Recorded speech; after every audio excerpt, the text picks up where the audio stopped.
Europe বিদেশি শক্তির চেয়ে ভেতর থেকে সবচেয়ে বেশি হুমকির সম্মুখ বলে মন্তব্য করেছেন মার্কিন ভাইস প্রেসিডেন্ট জেডি ভ্যান্স।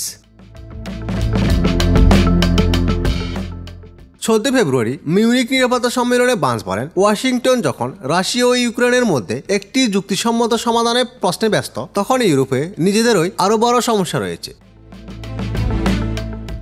তিনি বলেন, ইউরোপ সম্পর্কে যে হুমকি নিয়ে আমি সবচেয়ে বেশি উদ্বিগ্ন সেটি রাশিয়া নয় বা চীন নয়, এটি অন্য কোনো বাইরের শক্তি নয়।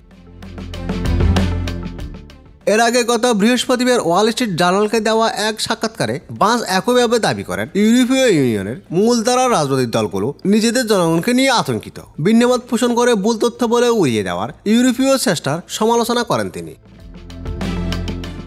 এছাড়া রোমানিয়ার নির্বাচন বিতর্ক ছাড়াও তিনি অভিবাসন বিরোধী অল্টারনেটিভ ফর জার্মানি দলের কথা উল্লেখ করেন।